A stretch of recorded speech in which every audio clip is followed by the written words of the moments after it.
नमस्कार दोस्तों, मैं पारुल चौहान आप सभी का स्वागत करती हूं आपके अपने परिवार रोजगार विद अंकित में। कैसे हैं आप सभी? उम्मीद कर रही हूं सभी लोग अच्छे होंगे। जल्दी से आप सभी बेटा एक बार लाइव आ जाएंगे ताकि हम सेशन को स्टार्ट कर सकें। जैसा कि आप जानते हैं, कल की क्लास जो आपकी एसएससी जीडी की क्लास हुई थी, उसमें मैंने आपको अनुसूचियां यानी कि शेड्यूल्स पढ़ाना स्टार्ट किया था। शेड्यूल्स बेटा एक बहुत छोटा सा टॉपिक है, तो सबसे पहले मैंने आपका इसी को उठाया है और उसके बाद फिर मैं आपका शुरू करूंगी, ध्यान रखिएगा।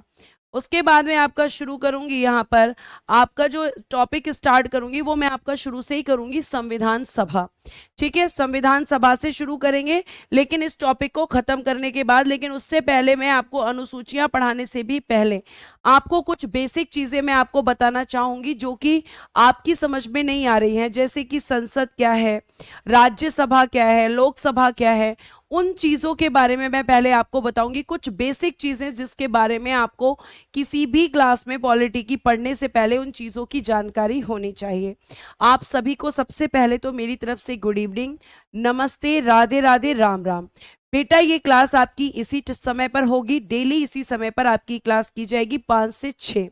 और ध्यान रखिएगा कि क्लास का टाइम आपका जो है 12 बजे से क्यों हटाया गया, क्योंकि आप भी जानते हैं कि 12 बजे आपकी एसएससी जीडी में एक और क्लास चलती है जो कि अजीत सर के द्वारा ली जाती है। तो वो क्लैश कर रही थी टाइमिंग, इसलिए आपका शाम को 5 बजे की जीडी के लिए टाइमिंग रखा गया है। तो आप जो है प्यारे बच्चों, हाँ बीच से नहीं पढ़ा रही हूं मैं सुरेश गुज्जर जी, बीच नहीं है ये आपका। इस शेड्यूल्स चैप्टर से कोई लेना देना नहीं है आपके संविधान सभा का। इसके बाद संविधान सभा ही आपका फर्स्ट चैप्टर स्टार्ट किया जाएगा। शेड्यूल्स एकदम अलग चैप्टर है। शेड्यूल्स केवल आपकी 12 हैं, बहुत छोटी सी शेड्यूल्स हैं। इनको पढ़ाने के बाद फिर मैं आपको संविधान सभा ही आपको पढ़ाऊंगी, लेकिन आज कुछ मैं बेसिक चीजें आपको पहले बताऊंगी। जैसे कि आप में से बहुत सारे बच्चों को ये नहीं पता है कि संसद क्या होती है, हम संसद किसको कहते हैं, पहले आप संसद को समझो। और संसद से भी पहले आप समझो कि विधायिका, ध्यान से सुनना बेटा, विधायिका, विधायिका को इंग्लिश में कहते हैं लेजिस्लेटिव, लेजिस्लेटिव कहते हैं।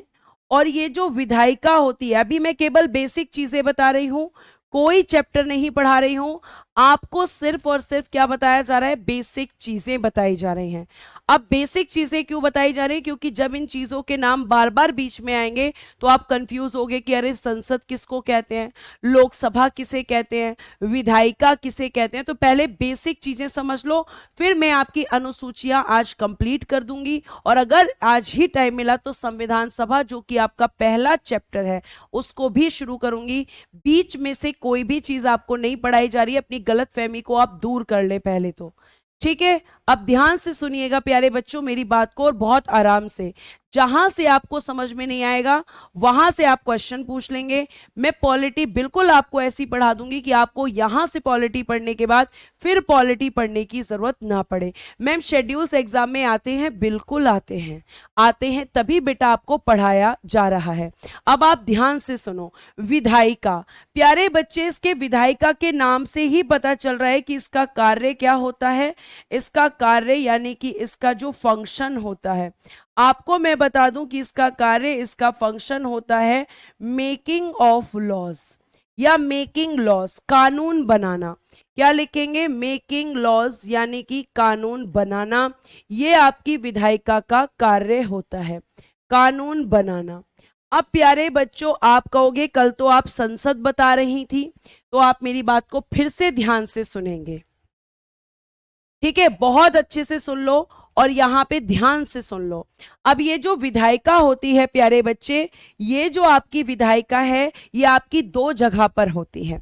आपकी केंद्र की अलग विधायिका होती है और आपके यहां पर राज्य की अलग विधायिका।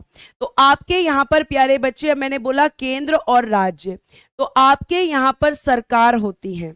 क्या होती है, एक एक पॉइंट क्लियर करूंगी। सरकार, पहले बेसिक समझो, सरकार होती है, गवर्नमेंट होती है जिसका नाम आप बहुत अच्छे से सुनते होंगे, गवर्नमेंट, सरकार। एक सरकार बेटा होती है केंद्र सरकार, ध्यान से सुनना, इसे आप केंद्र सरकार कहते हैं, इसे आप सेंट्रल गवर्नमेंट कहते हैं, सेंट्रल गवर्नमेंट, केंद्र सरकार। आप इसको कहते हैं। और एक आपके यहां पर होती है राज्य सरकार, इसको आप कहते हैं स्टेट गवर्नमेंट। स्टेट गवर्नमेंट, ध्यान से सुन लेना। और एक होती है प्यारे बच्चों आपके यहां पर स्थानीय सरकार। स्थानीय सरकार जिसे आप कहते हैं लोकल गवर्नमेंट। तो आपसे एक बेसिक सा क्वेश्चन कोई भी पूछ सकता है कि ये बताओ कि सरकार कितनी है भारत में, तो आप कहेंगे 3 सरकारें हैं भारत में।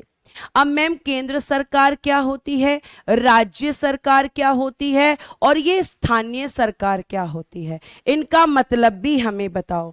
तो बेटा जो केंद्र सरकार होती है ये पूरे भारत की होती है, पूरे भारत की। और आपके भारत में कितने राज्य और कितने केंद्र शासित प्रदेश हैं, तो मैम 28 राज्य हैं और 8 केंद्र शासित प्रदेश हैं। 8 केंद्र शासित प्रदेशों और 28 राज्यों से मिलकर हमारा प्यारा भारत बना हुआ है। और उस भारत की सरकार को हम क्या कहते हैं, केंद्र सरकार, जो पूरे भारत की सरकार होती है। अब इस केंद्र सरकार के अलावा होती है एक राज्य सरकार, जो कहां पर होती है, राज्यों में, जो होती है आपकी स्टेट्स में। और राज्य कितने हैं, 28। जैसे आपका यूपी है, बिहार है, महाराष्ट्र है, ये सबसे क्या बनता है, राज्य सरकारें। ठीक है, ये आपको ध्यान रखना है। उसके बाद प्यारे बच्चे स्थानीय सरकार में क्या आता है, आपकी पंचायत आती है बेटा। पंचायत आपने सुना होगा, और नगर पालिका, यानी कि पंचायत और म्युनिसिपैलिटी, पंचायत और आपकी म्युनिसिपैलिटी, ये आपकी सरकारें होती हैं। अब आपको सरकार पता चल गया, तो ये सारी सरकारें अपने अपने स्तर पर अपना अपना काम करती हैं। 29 नहीं है बेटा स्टेट्स, 28 हैं। आपको ये भी मैं बताऊंगी।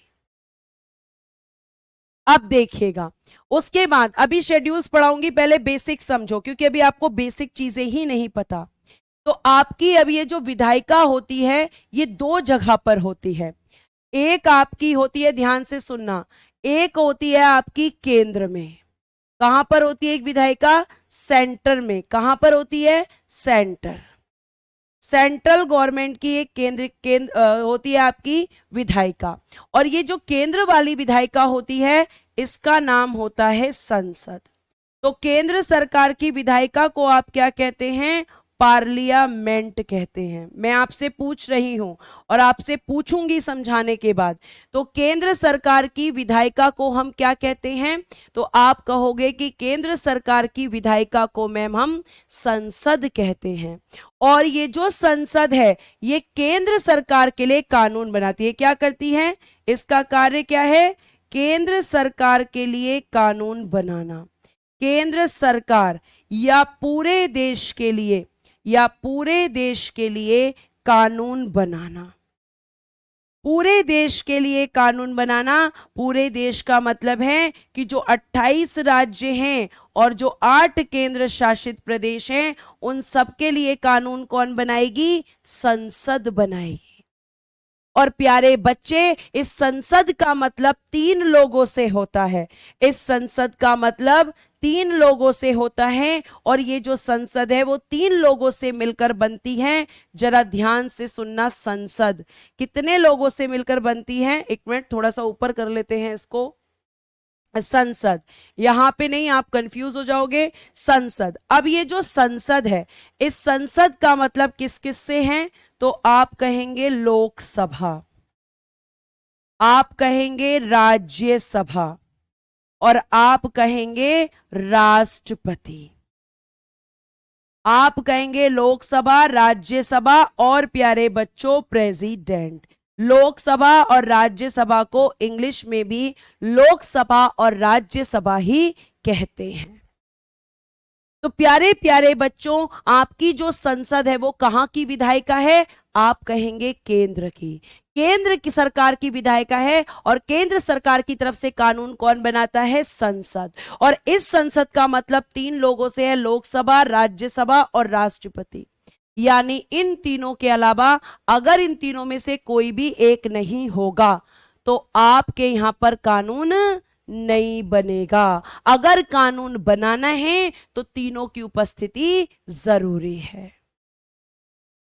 क्लियर है बेटा? उसके बाद अब आपका ये क्लियर हुआ। अब दूसरे स्तर पर कौन सी सरकार है? राज्य सरकार।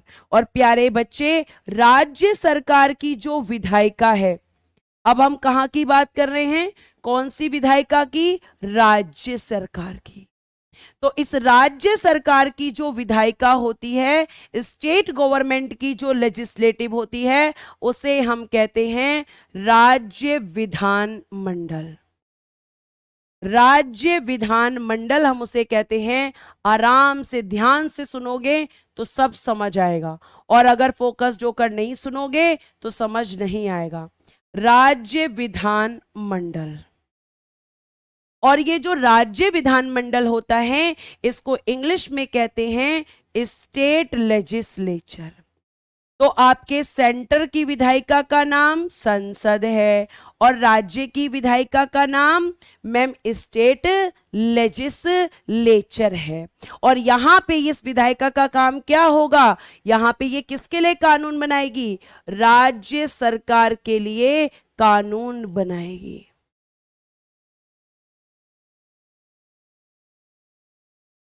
कानून बनाना। स्टेट गवर्नमेंट के लिए लॉ कौन बनाएगा? State legislature. और इस स्टेट लेजिस्लेचर का मतलब किससे होगा? 3 लोगों से। यहां पर भी ध्यान से सुनना, विधानसभा, इंग्लिश भी लिखूंगी, पेशेंस रखेंगे, विधान परिषद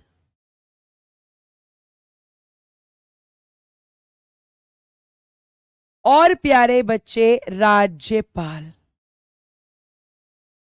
ठीक है, अब आप ध्यान से सुनेंगे। इंग्लिश देखेंगे इसकी, इसको लिखेंगे लेजिस्लेटिव असेंबली। लेजिस्लेटिव असेंबली, इसको बोलेंगे लेजिस्लेटिव काउंसिल।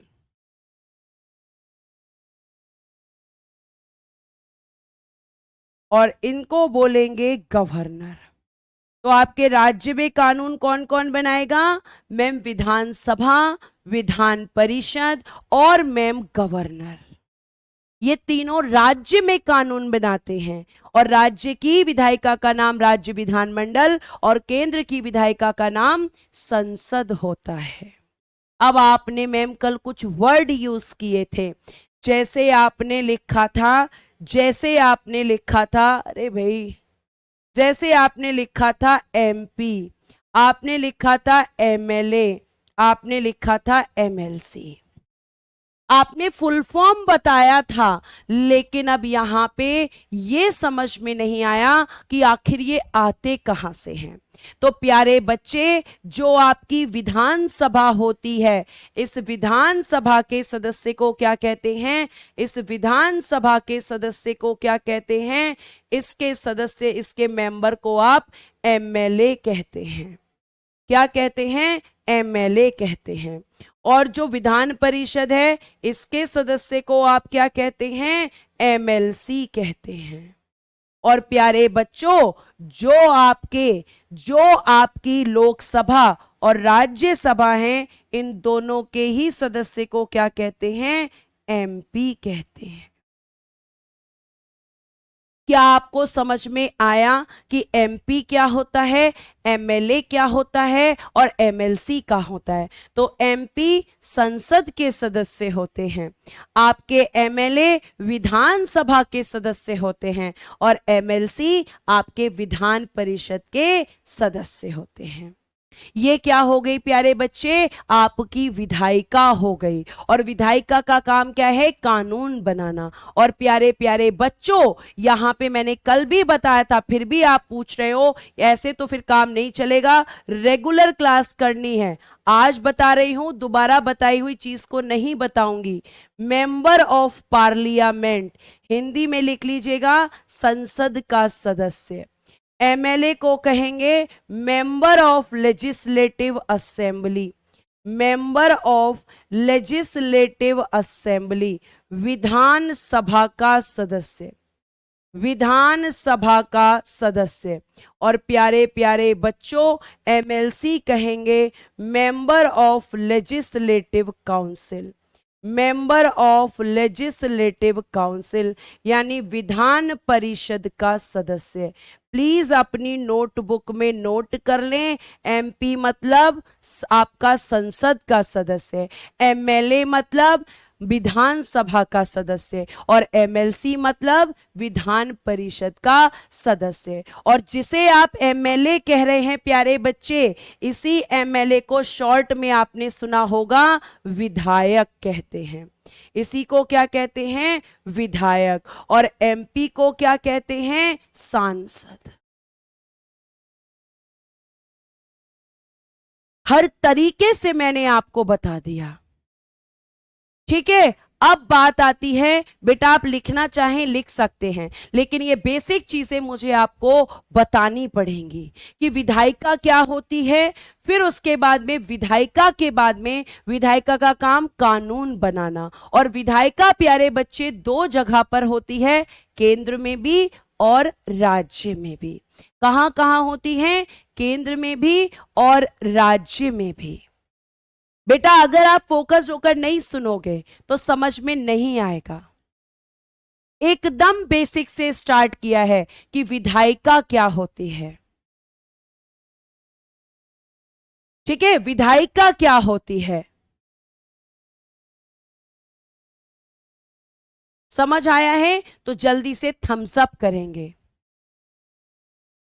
ठीक है। एमएलसी विधान परिषद का सदस्य, क्लियर है, यह आपका विधायिका होती है। अब यहां पे ध्यान से सुनिए, आगे की तरफ फिर आपके दिमाग में क्वेश्चन और आएगा, क्योंकि मैं आपको वहां पे पढ़ाने वाली होंगी। और वो क्वेश्चन क्या होगा प्यारे बच्चे, वो क्वेश्चन आपके दिमाग में ये आएगा कि मैम ये भी बता दो कि आपका निर्वाचन क्या होता है, इलेक्शन क्या होता है। ध्यान से सुनना प्यारे बच्चे, आपके देश में दो तरह के निर्वाचन होते हैं, जिसमें हम पहले पढ़ेंगे प्रत्यक्ष निर्वाचन, जिसमें हम पढ़ेंगे डायरेक्ट इलेक्शन। ध्यान से सुनना, डायरेक्ट इलेक्शन, प्रत्यक्ष निर्वाचन जैसे अभी लोकसभा के हुए हैं। और ये जो डायरेक्ट इलेक्शन होते हैं, डायरेक्ट का मतलब होता है जहां पर मतदाता, जहां पर वोटर्स कौन होते हैं, वोटर्स होते हैं पब्लिक, इंडियन पब्लिक यानी कि भारतीय जनता, भारतीय जनता। और भारतीय जनता में कौन आता है, मैम आप आती हैं, मैम हम आते हैं। और एक और चीज ध्यान रखना बेटा कि भारतीय जनता में वही लोग वोट कर सकते हैं जिनकी एज, जिनकी आयु 18 या 18 वर्ष से ज्यादा हो, 18 या 18 वर्ष से ज्यादा, मतलब मिनिमम एज आपकी 18 होनी चाहिए, भारत के आप नागरिक होने चाहिए। तो ये सब प्यारे प्यारे बच्चों आपको ध्यान रखना है कि ये सब आपके जो भी इलेक्शन में आपको बताऊंगी, डायरेक्ट इलेक्शन जो भी होते हैं, उन सब में मैं और आप वोट करने जाते हैं, हमारे रिश्तेदार वोट करने जाते हैं। इनको समझ लो क्योंकि ये सब बीच में आएंगे वर्ड्स, ठीक है। अब बात आती है कि डायरेक्ट इलेक्शन किस किस के होते हैं। तो प्यारे बच्चे ध्यान से सुनना, संसद का एक सदन मैंने आपको बताया लोकसभा, इसके डायरेक्ट इलेक्शन होते हैं लोकसभा। और आपका एक मैंने बताया राज्य में विधानसभा, इसके कैसे इलेक्शन होते हैं? डायरेक्ट। लेजिस्लेटिव असेंबली, ये सब जो मैं लिख रही हूं ये सब डायरेक्ट इलेक्शन होते हैं और आप इनको वोट करते हैं। और प्यारे प्यारे बच्चों, उसके बाद लिखिएगा पंचायत, और प्यारे बच्चे नगर पालिका, इनके भी कैसे इलेक्शन होते हैं? डायरेक्ट इलेक्शन होते हैं। इंग्लिश में लिखिएगा पंचायत या म्युनिसिपैलिटी, या म्युनिसिपैलिटी।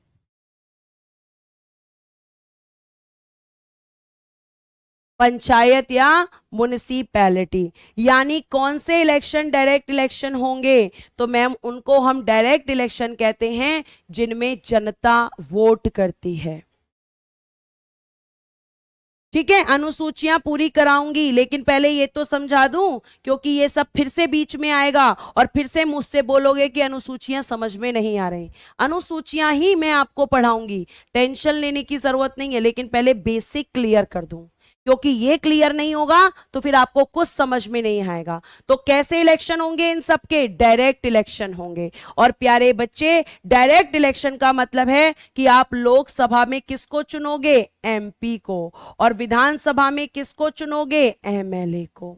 यानी एमपी और एमएलए को कौन चुनता है? जनता चुनती है, हम चुनते हैं मैम। एमपी और एमएलए को कौन चुनता है? हम चुनते हैं। अब ध्यान से सुनना आगे की बात। फिर लास्ट में आपको बता रही हूं अप्रत्यक्ष निर्वाचन। अप्रत्यक्ष निर्वाचन, इनडायरेक्ट इलेक्शन, इनडायरेक्ट इलेक्शन, अप्रत्यक्ष निर्वाचन। और इसका मतलब होगा कि यहां पर जो मतदाता होंगे, जो वोटर्स होंगे, वो कौन होते हैं? ध्यान से सुनना, एमपीज और एमएलएज, एमपीज या एमएलएज, यानी सांसद या विधायक। और बेटा अब आपसे मेरा एक क्वेश्चन है जो आप मुझे बताओगे, एमपी एमएलए को कौन चुनता है? जल्दी से बताओ, बताओ जल्दी से, एमपी एमएलए को कौन चुनता है? जल्दी से मुझे बताओ। और प्यारे बच्चे, इन्हीं एमपी एमएलए को हम कहते हैं जनता के प्रतिनिधि, जनता के प्रतिनिधि, representative of public, representative of public. क्यों कहते हैं? क्योंकि इन्हें मैम जनता चुनती है, क्योंकि ये हमारी तरफ से जाकर शासन करते हैं, ये हमारे प्रतिनिधि। बहुत बढ़िया, जनता या पब्लिक, बहुत बढ़िया, शाबाश। और ये फिर किस किस को चुनेंगे? अब देखो यहां इनडायरेक्ट इलेक्शन किसका होता है। पहला लिखना प्रेसिडेंट, राष्ट्रपति। दूसरा लिखना वाइस प्रेसिडेंट, उपराष्ट्रपति। तीसरा लिखना यहां पर राज्यसभा, राज्यसभा। और चौथा लिखना लेजिस्लेटिव काउंसिल। और अब मैं अगर आपसे पूछूंगी कि किसका डायरेक्ट इलेक्शन और किसका इनडायरेक्ट, तो आपको पता होना चाहिए। ये होते हैं आपके डायरेक्ट और इनडायरेक्ट इलेक्शन। और ध्यान रखना, नोट डालकर एक चीज लिख लेना, सरकार के लिए, सरकार ऐसे लिखना, सरकार का गठन करने के लिए, सरकार का गठन करने के लिए निर्वाचन कैसे होंगे? प्रत्यक्ष। यानी जब गवर्नमेंट बनती है तो डायरेक्ट इलेक्शन होंगे, और गवर्नमेंट कैसे बनेगी ये मैं बताऊंगी संविधान सभा में। बस आज के लिए इतना ही। अब बाकी चीजें मैं चैप्टर्स के बीच में आपको समझाऊंगी। अब मैं आपको आ जाती हूं शेड्यूल्स पर। एक बार मैं शेड्यूल्स का क्विक रिवीजन करा देती हूं। मैंने 4 शेड्यूल्स आपको पढ़ा दिए थे और चारों शेड्यूल्स के बारे में हम बोलेंगे। आप मुझे बताएंगे फर्स्ट शेड्यूल में क्या था। मैम आपने कहा 28 राज्य और 8 यूनियन टेरिटरीज, 8 केंद्र शासित प्रदेशों से मिलकर बना है हमारा प्यारा भारत। और इसी को हमने कहां पढ़ा था, तो आप कह रहे हैं इसी को हमने पढ़ा था फर्स्ट शेड्यूल में। फिर मैंने आपको बताया था सेकंड शेड्यूल, जल्दी बताओ क्या था। फिर मैंने बताया था थर्ड शेड्यूल, और फिर मैं बता रही थी आपको फोर्थ शेड्यूल। जल्दी बताओ, सेकंड में आप बताओगे, सेकंड में आप बताइए जल्दी से। बेटा एडवाइस मत दीजिए प्लीज, एडवाइस मत दीजिए, जो पूछ रही हूं वो बताइए। अब मैंने अनुसूची स्टार्ट किया है, इसको खत्म करके फिर मैं संविधान सभा का निर्माण पहले कराऊंगी, संविधान बनवाऊंगी, फिर आगे चलूंगी। बताइए जल्दी से बेटा, सेकंड में क्या है, सेकंड वाले में क्या है, जल्दी बताइए। कल बताया था मैंने सेकंड अनुसूची में, बहुत बढ़िया, एक बच्चे ने बहुत सही आंसर किया है कि आपने कल बताया था कि सेकंड वाले में है वेतन और पेंशन। शाबाश बेटा, very good, salary and pension. और थर्ड वाले में बताओ, आप ही से पूछूंगी जो बता चुकी हूं। थर्ड वाला बताइए बेटा, थर्ड शेड्यूल में क्या है, थर्ड शेड्यूल में क्या है, थर्ड शेड्यूल में क्या है। वेरी गुड, वेतन पेंशन, वेतन पेंशन, वेतन पेंशन, बहुत शाबाश। और इसमें क्या है थर्ड में, बहुत बढ़िया। चलिए इसका मतलब आपको याद, शपथ, शपथ है मैम, बिल्कुल सही है, शपथ यानी कि ओथ। और फोर्थ वाला मैं आपको पढ़ा रही थी, राज्यसभा में, राज्यसभा में सीटों का आवंटन। अब आप मुझे बताओ कि राज्यसभा किसका सदन है, सीटों का आवंटन।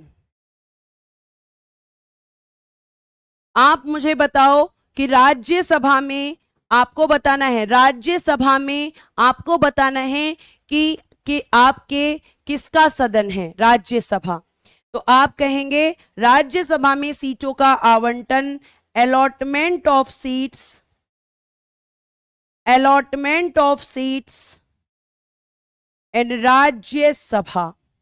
और किस किस को अलॉटमेंट की थी मैम, तो मैंने अलॉट की थी आपको 28 राज्य, 28 स्टेट्स, और प्यारे बच्चे 3 केंद्र शासित प्रदेश, 3 केंद्र शासित प्रदेश, यानी कि 3 यूनियन टेरिटरीज। और वो कौन कौन से 3 यूनियन टेरिटरीज हैं, नाम लिखिएगा, दिल्ली, पुदुचेरी और जम्मू कश्मीर, जम्मू कश्मीर, इन 3 में है। तो मैम 3 में ही क्यों है, बाकी में क्यों नहीं है, या आपकी शेड्यूल्स आपका यहां से प्रश्न उठा था, और तभी मैंने आपको संसद बताना शुरू किया था। किसका सदन है राज्यसभा, संसद का। 3 केंद्र शासित प्रदेशों और प्यारे बच्चे किसको, 28 राज्यों को राज्यसभा में सीट है। क्यों है, केवल 3 में ही क्यों है, तो ध्यान से सुनना, जहां विधानसभा होगी, जहां विधानसभा होगी, अब बताओ विधानसभा कहां होती है, जहां विधानसभा होगी वहां राज्यसभा में, राज्यसभा में सीट दी जाएंगी, वहां राज्यसभा में सीट दी जाएंगी। इसका मतलब यह है प्यारे बच्चे कि विधानसभा 28 के 28 राज्यों में तो है, लेकिन 8 केंद्र शासित प्रदेशों में नहीं, केवल 3 में ही है। 3 में ही विधानसभा है। अब मैम वो 5 कौन से हैं जहां विधानसभा नहीं है, उनका नाम भी लिखकर बता दो। तो मैं यही लिखती हूं ताकि आपको ध्यान रहे, इधर बॉक्स में लिखूंगी, ध्यान से सुनना। एक है आपका अंडमान एंड निकोबार, अंडमान एंड निकोबार, ठीक है। एक है आपका लद्दाख, एक है आपका चंडीगढ़, एक है आपका लक्षद्वीप, एक है आपका दादर नागर हवेली, दादर नागर हवेली एंड दमन द्वीप, एंड दमन द्वीप, ये पूरा एक ही है। तो कितने हो गए, ध्यान से देखो, नंबरिंग करो। मैम 1 हो गया, मैम लद्दाख 2 हो गया, चंडीगढ़ 3 हो गया, लक्षद्वीप 4 और दादर नागर हवेली 5। इन 5 में विधानसभा नहीं है, और जब विधानसभा नहीं होगी तो सीट नहीं दी जाएगी। क्यों नहीं है मैम विधानसभा? क्योंकि बेटा यहां पर इतनी जनसंख्या नहीं है कि यहां विधानसभा बन सके, यहां की जनसंख्या कम है, विधानसभा बनाने के लिए जनसंख्या पूरी नहीं है, यह आपको ध्यान रखना है। तो विधानसभा 28 राज्यों और 8 केंद्र शासित प्रदेश में है, लेकिन आप अगर बात करेंगे कि किन केंद्र शासित प्रदेशों में नहीं है, तो 5 में नहीं है, केवल 3 में है। और क्योंकि 3 में है इसीलिए इन तीनों को सीटें दी गई हैं। क्या आपको यह बात समझ में आ गई? आवंटन का मतलब है, अलॉटमेंट का मतलब है डिवाइड करना, सीटों को बांटना। और सीटें किस आधार पर बंटती हैं? ध्यान रखना, जनसंख्या के आधार पर। जहां जनसंख्या ज्यादा वहां सीटों की संख्या भी ज्यादा, जहां जनसंख्या कम वहां सीटों की संख्या भी कम। जैसे यूपी में सबसे ज्यादा जनसंख्या है तो यूपी को सबसे ज्यादा सीटें। यहां तक बात समझ आई प्यारे बच्चे? आपको बात समझ आई? जल्दी से बताएं। तो आपकी 4 शेड्यूल हुई। फर्स्ट शेड्यूल 28 राज्य 8 केंद्र शासित प्रदेश, सेकंड वेतन पेंशन, थर्ड में शपथ और चौथी में बेटा राज्यसभा में सीटों का आवंटन। किस किस के बीच में? केंद्र वो राज्य और केंद्र शासित प्रदेशों के बीच में। कितने राज्यों को? 28 को। कितने केंद्र शासित प्रदेशों को? 3 को। सीएम और पीएम अभी नहीं बताऊंगी, धीरे धीरे आपको पता चलेगा। पेन पतला कर लूं फिर दिखेगा कैसे, पेन पतला कर दूंगी तो। ध्यान रखना, इन जगहों पर विधानसभा नहीं है, क्रॉस लगा देना कि यहां विधानसभा नहीं है, और जहां विधानसभा नहीं वहां राज्यसभा में भी सीटें नहीं। 4th शेड्यूल हो गया। अब आगे पढ़ो। 5th शेड्यूल, 5वीं अनुसूची। अब पहले मुझे यह बताओ कुल अनुसूचियां कितनी हैं? तो 5वीं अनुसूची में जब हम बात करेंगे तो 5वीं अनुसूची में देखना, यहां मैं 5वीं अनुसूची पे लिख के, ये आपका पीडीएफ है, यहां पे पहुंचते हैं पीडीएफ में। 5वीं अनुसूची, चलो यहां ध्यान से पढ़ो, यही लिख लिख कर समझा दूंगी आपको, ठीक है? ध्यान से सुनो, अभी अंतर नहीं पूछना है सागर बघेल, अभी जितना बताया जा रहा है बेटा उतना, क्योंकि एक दिन में आप पूरी पॉलिटी नहीं पढ़ सकते हो, ठीक है? 12 12 12, तो कितनी पढ़ ली हमने? 4। अब 5वीं देखो, इसमें अनुसूचित क्षेत्रों और अनुसूचित जनजातियों के प्रशासन के नियंत्रण के बारे में उपबंध। अगर ये टफ लग रहा है तो आपको यहां पे क्या लिखना है? 5वीं अनुसूची। 5th शेड्यूल आपको लिखना है, और इसमें क्या है? एससी। एससी क्या होता है मैम? Schedule caste. शेड्यूल आप लिखेंगे शेड्यूल कास्ट, और लिखेंगे हिंदी में लिखेंगे इसको अनुसूचित जाति। ध्यान से सुनना, अनुसूचित जाति। और ST scheduled tribes, scheduled tribes अनुसूचित जनजाति, अनुसूचित जनजाति। बेटा इन दोनों के जो क्षेत्र होते हैं, जिन एरिया में ये लोग रहते हैं, उन एरिया का प्रशासन कैसे होगा, सरकार कैसे वहां पर एडमिनिस्ट्रेशन करेगी, और साथ साथ कैसे इन क्षेत्रों को कंट्रोल करेगी, प्रशासन और नियंत्रण, प्रशासन और नियंत्रण, एडमिनिस्ट्रेशन एंड कंट्रोल। आपके एससी एसटी के जो क्षेत्र होते हैं उनका प्रशासन और नियंत्रण कैसे किया जाएगा, ये कहां पर लिखा है, 5th शेड्यूल में। यानी आप इसे शॉर्ट में याद करना चाहते हैं तो आप लिख सकते हैं एससी एसटी के बारे में उपबंध। बस इतना, बस इतना आपको करना है कि 5वीं अनुसूची पूरे भारत में जितने एससी हैं और जितने एसटी हैं उनका प्रशासन, उनका नियंत्रण, उनका कंट्रोल कैसे किया जाएगा, ये कहां पर लिखा है, तो आप कहेंगे 5th शेड्यूल में। तो पहली अनुसूची भारत, दूसरी अनुसूची वेतन, तीसरी अनुसूची शपथ, चौथी अनुसूची राज्यसभा में सीटों का आवंटन। ओबीसी इसमें नहीं आएगा बेटा, केवल एससी और एसटी आएगा। एसटी आप कहते हैं ऐसे जनजातीय क्षेत्र जहां पर आपने देखा होगा कि जो ट्राइब्स होते हैं, जो जनजातियां होती हैं, वो ज्यादातर आपको कहां देखने के लिए मिलेंगी, जंगलों के अंदर। जो आपने पिक्चर में देखा होगा अजीब से कपड़े पहनते हैं, मुकुट पहन लेते हैं, उला ला करते रहते हैं, कई पिक्चर्स में दिखाए जाते हैं, वो होते हैं एसटी। और एससी कौन होते हैं, जो लोअर क्लासेस में आते हैं, जिन्हें हम निम्न जातियां कहते हैं, उनके बारे में स्पेशल प्रोविजन कहां पर है, आपके 5th शेड्यूल में।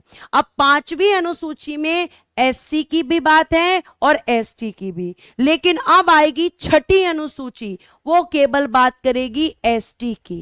वो केवल किसकी बात करेगी, एसटी की बात करेगी। ठीक है, अब देखिएगा यहां पे 6th शेड्यूल, 6ठी अनुसूची। प्यारे बच्चे जब आप 6th शेड्यूल की बात करोगे, 6ठी अनुसूची, तो आप इसको पढ़ लेना, लेकिन अभी जो मैं समझा रही हूं उसको समझो। इसमें प्यारे बच्चे एसटी के बारे में है, केवल एसटी, यानी कि केवल अनुसूचित जनजाति के बारे में एसटी में आपके किसमें है, एसटी। और एसटी में भी आपके कितने राज्यों की बात है, यहां पर भी एसटी का क्या, प्रशासन और नियंत्रण, प्रशासन और नियंत्रण, एडमिनिस्ट्रेशन एंड कंट्रोल, यानी कि इनके क्षेत्रों की देखभाल कैसे की जाएगी, तो ये बात कहां पर की गई है, आपके 6th शेड्यूल में। आप कहोगे मैम 5th में कर ली तो 6th में क्या जरूरत थी, 6th में क्या जरूरत थी, तो बेटा 5th में पहला अंतर कि एससी और एसटी दोनों की बात है। 5th में दूसरा अंतर, 5th वाला पूरे भारत की बात कर रहा है और 6th वाला केवल कितने, 4 राज्यों की बात कर रहा है, कि 4 राज्यों में जो एससी एसटी हैं, और वो 4 राज्यों की ट्रिक याद रखना, एटीएम में, आप एटीएम में पैसा निकालने जाते हो तो अ से लिखना असम, टी से लिखना त्रिपुरा, एम से लिखना मेघालय, और एम से लिखना मिजोरम। यानी 4 राज्यों के बारे में बात है केवल, और 4 राज्यों की किसके बारे में, एसटी के बारे में। मैं मजाक नहीं उड़ा रही हूं किसी का, आपको बता रही हूं कि आपने उनको देखा होगा, उस तरीके से प्रेजेंट किया जाता है। एक बच्चे भाई हद कर रहे हो कि मैम आप मजाक उड़ा रही हो, मैं मजाक नहीं उड़ा रही हूं, आपको एक हिंट दी है कि आपने पिक्चर में देखा होगा कि आदिवासी लोग जो होते हैं उनको इसी तरीके से दिखाया जाता है। जिन्हें समझ में नहीं आ रहा है उन्हें समझ में इसलिए नहीं आ रहा है कि पूरा फोकस कमेंट पे है, कि मुझे कमेंट लिखना है, समझ नहीं आ रहा, समझ नहीं आ रहा, समझ नहीं आ रहा, समझ नहीं आ रहा। इससे आसान तरीका नहीं है, आपको इसीलिए पहले बेसिक बताया और बेसिक से अब मैंने शेड्यूल से स्टार्ट की है। और अगर आप ऐसे ही कमेंट करते रहोगे, जितना कमेंट करोगे उतना समझ में नहीं आएगा। दूसरा, जितना कॉपी और पेन नहीं चलाओगे उतना समझ में नहीं आएगा। आपकी मैंने कितनी बताई, 6th शेड्यूल, फिर रिवाइज करो। पहली वाली में भारत 28 राज्य 8 केंद्र शासित प्रदेश, दूसरे वाले में पेंशन और वेतन, तीसरे वाले में शपथ, चौथे वाले में राज्यसभा में सीटें बांटी जाती हैं, पांचवें वाले में SC ST, छठे वाले में केवल ST। ठीक है, यह आपका हो गया। उसके बाद प्यारे बच्चे 7th शेड्यूल, 7th शेड्यूल के बारे में जरा ध्यान से सुनना। 7वीं अनुसूची 7th शेड्यूल, 7th शेड्यूल में प्यारे बच्चों क्या किया गया है, आपको अच्छे से पता है कि हमारे यहां पर सबसे ज्यादा झगड़ा किस चीज के लिए होता है, शक्तियों के लिए। सबसे ज्यादा झगड़ा किसके लिए होता है, पावर के लिए। सब PM बनना चाहते हैं, सब CM बनना चाहते हैं, राष्ट्रपति बनना चाहते हैं, सबको पावर चाहिए आज के लिए। हम सरकारी नौकरी पे किसी अच्छे पद पर जाना चाहते हैं, पावर के लिए। तो लड़ाई किसकी है, शक्ति की। तो जैसे हम और आप आपस में पावर के लिए लड़ते हैं, ऐसे ही प्यारे बच्चे आपके केंद्र सरकार और राज्य सरकारें भी लड़ती है। राज्य सरकार कहती है मेरी पावर है, केंद्र सरकार कहती है नहीं ये मेरी पावर है, तुम्हारी पावर नहीं है, दोनों में झगड़ा होता है। तो फिर यहां पे संविधान ने कहा रुक जाओ, झगड़े का सॉल्यूशन करते हैं।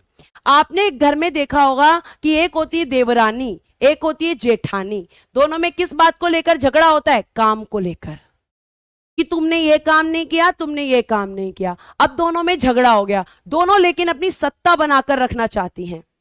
दोनों कहती है मैं शक्तिशाली हूं, वो कहती है मैं शक्तिशाली हूं, लड़ती रहती हैं आपस में। फिर उनकी सास यहां पे क्या करती है, रुक जाओ, मैं तुम्हारा काम विभाजित कर देती हूं कि तुम नाश्ता बनाओगी, तुम खाना बनाओगी, तुम बर्तन धोओगी, तुम पोछा लगाओगी। तो क्या हो गया बेटा, काम का डिवीजन। और जब काम का डिवीजन हो गया तो हमें पता चल गया कि ये हमारा काम है, उन दोनों को पता चल गया कि ये उनका काम है। तो अब वो कभी लड़ाई वाला मुद्दा ही नहीं रहेगा उनके बीच, कभी लड़ेंगे ही नहीं, क्योंकि उनका अपना अपना काम डिसाइड हो गया। तो जब डिसाइड हो गया तो झगड़ा खत्म। तो यहां पर भी कुछ ऐसा ही किया। यहां पर आपके क्या किया गया, केंद्र जो कि जेठानी है, केंद्र और राज्य के मध्य शक्तियों का विभाजन, मध्य शक्तियों का विभाजन, कि अब तुम्हें झगड़ा करने की जरूरत नहीं है, हम तुम्हारा विभाजन कर रहे हैं, हम तुम्हें निश्चित बता रहे हैं कि तुम्हें किस पे काम करना है और किस पे नहीं। तो झगड़ो मत, सत्ता की बात नहीं है। ठीक है, अब देखिएगा यहां पर केंद्र और राज्य के मध्य शक्तियों का विभाजन, तो लिखिएगा division of powers, division of powers between centre and state, centre and state. अब कैसे डिवीजन हुआ, जैसे वहां डिवीजन होगा कि तुम खाना बनाओ, तुम पोछा लगाओ, तुम कपड़े दो, तो यहां पे 3 लिस्ट बनाई गई बेटा। अब देखना यहां पे कौन कौन सी लिस्ट है। फर्स्ट इज संघ सूची, ध्यान से सुनना, मैं आपको लिखकर बताती हूं, अच्छे से समझ आएगा। पहली लिस्ट थी संघ सूची। अब संघ का मतलब क्या हो गया, यूनियन लिस्ट।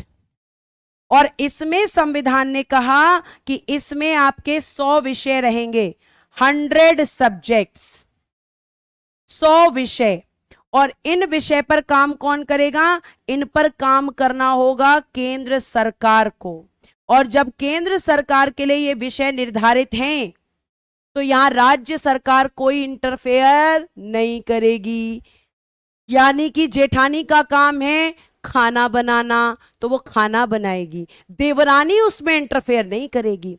सेम यहां पर केंद्र सरकार को बोला कि तुम्हारे पास 100 विषय हैं और 100 विषय में से आपको 100 पे आप ही को काम करना है। अब राज्य यहां नहीं आएगा, राज्य आ ही नहीं सकता, क्योंकि हमने डिसाइड कर दिया कि केंद्र का काम है, इस पे केंद्र सरकार ही काम करेगी। ठीक है, फिर एक लिस्ट इन्होंने बनाई बेटा राज्य सूची, राज्य सूची। यानी कि स्टेट लिस्ट। स्टेट लिस्ट, और इसमें कितने विषय हैं? 61 विषय, 61 सब्जेक्ट्स हैं। और यहां पे साफ साफ बोल दिया ये किसके हैं? राज्य सरकार के। और यहां पर केंद्र सरकार कोई इंटरफेयर नहीं करेगी, कोई दखलंदाजी नहीं करेगी। और प्यारे बच्चे, कितना भी बंटवारा कर लो, लेकिन कुछ काम ऐसे होते हैं जो देवरानी जेठानी को साथ में करने पड़ते हैं। और उसी देवरानी जेठानी को यहां हम क्या कहते हैं कि ऐसे काम जो एक साथ करने पड़ेंगे उसे हम समवर्ती सूची कहते हैं, उसे हम कॉनकरेंट लिस्ट कहते हैं। कॉनकरेंट लिस्ट, समवर्ती सूची। यानी कि यहां पर कौन काम करेगा? केंद्र प्लस राज्य दोनों मिलकर काम करेंगे। कितना भी बंटवारा कर लो बेटा, लेकिन कुछ काम है जो दोनों को मिलकर करने पड़ेंगे। लेकिन मैम फिर झगड़ा हो गया तब? तो बेटा जेठानी बड़ी हैं, केंद्र यहां पर क्या है? जेठानी। तो जेठानी जब बड़ी है तो जेठानी की ही चलेगी, तो यहां पर किसकी चलेगी? केंद्र के। अगर ये समवर्ती सूची के विषय जो कि कितने हैं मैम? 52 सब्जेक्ट्स हैं, 52 विषय हैं। और अगर ये झगड़ा करेंगी तो यहां पर केंद्र जो है जेठानी है, तो केंद्र की जो शक्ति है वो ज्यादा है। तो दोनों आपके कुछ ऐसे काम है साथ में मिलकर करेंगी। तो आपके केंद्र और राज्य की कुछ काम ऐसे हैं जो साथ में मिलकर करने पड़ेंगे। और प्यारे बच्चे, प्यारे बच्चे, अगर हम बात करें, एक बच्चा कह रहा है पहले कितने थे? प्यारे बच्चे, पहले आपके राज्य सूची में पहले 66 थे, और समवर्ती सूची में पहले 47 थे। और प्यारे बच्चे, संघ सूची में पहले 97 थे। ठीक है, पहले का भी बता दिया। तो आपको अब समझ आ गया होगा कि समवर्ती सूची में दोनों मिलकर काम करेंगे, लेकिन अगर झगड़ा होगा तो केंद्र की बात मानी जाएगी, यानी केंद्र सरकार का कानून लागू होगा। तीनों झगड़ा खत्म कर दिया। अब यहां पे फिर से रिवाइज करो। पहले वाले में मैम भारत देश, दूसरे वाले में मैम वेतन, तीसरे वाले में शपथ, चौथे वाले में राज्यसभा में सीटों का आवंटन, पांचवें वाले में एससी एसटी, छठे वाले में एसटी असम त्रिपुरा मेघालय और मिजोरम, और फिर मैम सातवें वाले में शक्तियों का बंटवारा। किसके बीच? केंद्र और राज्य सरकार के बीच। ठीक है, ये आपको ध्यान रखना है। उसके बाद प्यारे बच्चों देखना 8वीं अनुसूची। एक मिनट, वहां जाते हैं हम। 8वीं अनुसूची, ये रही 8वीं अनुसूची। अब ध्यान से सुनना। मूल रूप से 8वीं अनुसूची में कुल 14 भाषाएं थी। वर्तमान में इसके अंतर्गत 22 भाषाएं हैं। ध्यान से सुनना बेटा इसे। मूल संविधान का मतलब है कि वो संविधान जो 26 जनवरी 1950 को लागू हुआ, उसमें 14 भाषाएं थी। आपके देश में बोले जाने वाली कितनी? 14 भाषाएं। लेकिन वर्तमान में कितनी हो गई? आप कहोगे 22 हो गई। अब 22 कैसे हुई? तो देखो, जब भी आपको एक चीज ध्यान रखनी है, मैं आपको बहुत अच्छे से समझा रही हूं। देखना, इसके लिए मैं प्लेन स्लाइड पे जाऊंगी जहां पे जगह खाली थी, जहां पे हम बेसिक चीजें पढ़ रहे थे। देखो यहां पर ध्यान से सुनना, ध्यान से। संविधान यानी कि कॉन्स्टिट्यूशन बोलेंगे इंग्लिश में। कॉन्स्टिट्यूशन, संविधान। संविधान में अगर कुछ जोड़ा जाएगा, कुछ जोड़ा जाएगा, जोड़ा जाएगा मतलब एड ऑन किया जाएगा, एड ऑन, जोड़ा जाएगा तो लिखना तब भी संशोधन। तब भी क्या होगा? संशोधन। संशोधन को इंग्लिश में क्या कहते हैं? अमेंडमेंट। संशोधन किया जाएगा और संशोधन करके जोड़ दिया जाएगा। ठीक है।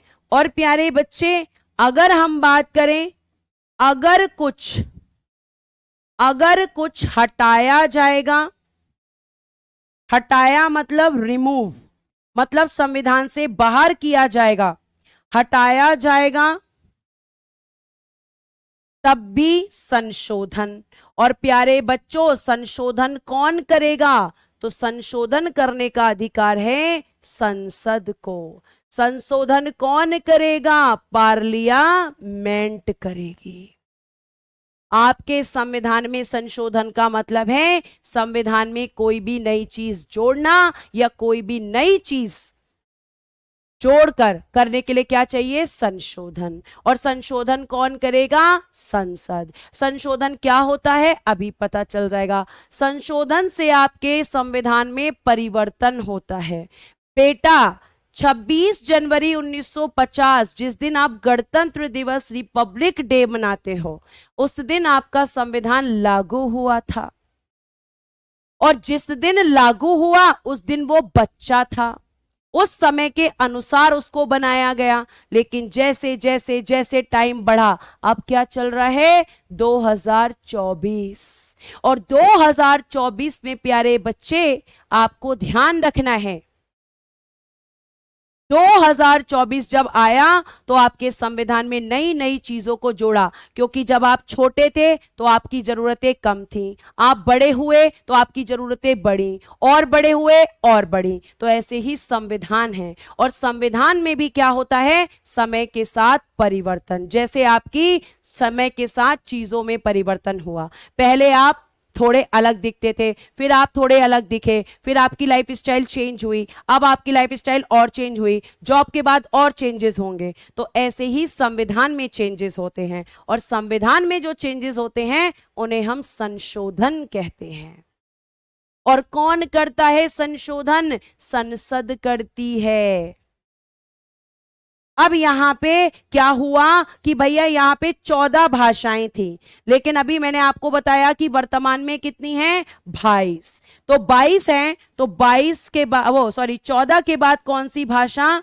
तो लिखना 21वां संविधान संशोधन। 21वां संविधान संशोधन कब हुआ? 1967। फिर लिखना 71वां संविधान संशोधन, इसको इंग्लिश में लिख देती हूं, कॉन्स्टिट्यूशन अमेंडमेंट कहते हैं इंग्लिश में। और ये कब हुआ प्यारे बच्चे? तो आप कहेंगे कि मैम ये हुआ हमारा 1992 में। फिर एक और संशोधन 92 में, जिसे हम फिर से लिख देते हैं हिंदी में संविधान संशोधन। हिंदी में संविधान संशोधन और इंग्लिश में कॉन्स्टिट्यूशन अमेंडमेंट। ये हुआ 2003 में। अब क्या किया गया? इसमें पहले एक भाषा जोड़ी, सिंधी, तो कितनी हो गई? 15। फिर 3 भाषाएं जोड़ी, उसकी ट्रिक है नमक। न से लिखना नेपाली, म से लिखना मणिपुरी, और क से लिखना कोंकणी। तो बेटा 15 और 3 कितनी हो गई? 18 हुई मैम, अभी 4 बाकी हैं। अब यहां पे संशोधन के द्वारा ट्रिक याद रखना, SDM बाबू, ये ट्रिक है। तो S फॉर लिखना संथाली, T फॉर लिखना डोगरी, M फॉर लिखना मैथिली, और B फॉर लिखना बोडो। बी फॉर लिखना बोडो। तो बेटा अब गिन लो कितनी भाषाएं हो गई? मैम 22 हो गई। यही क्लास को रोकते हैं और कल हम बाकी 4 शेड्यूल पढ़ के और अपनी क्लास को संविधान सभा पर लेकर जाएंगे। पहले संविधान सभा बनाएंगे और फिर संविधान बनाएंगे। आज के लिए प्यारे बच्चे धन्यवाद। आई होप आपको क्लास अच्छी लगी होगी, और अगर अच्छी लगी है तो अपनी स्माइली जरूर देकर जाना, ताकि मुझे पता चले कि आपको क्लास अच्छी लगी है। और अगर दिक्कत है तो आपका ग्रुप खुला हुआ है, डाउट ग्रुप में जाना, टैग करना और मुझे अपनी समस्या बताना, मैं आपके साथ हूं, आपको हमेशा कोऑपरेट करूंगी। धन्यवाद, bye bye, take care and good night everyone. जय हिंद, जय भारत।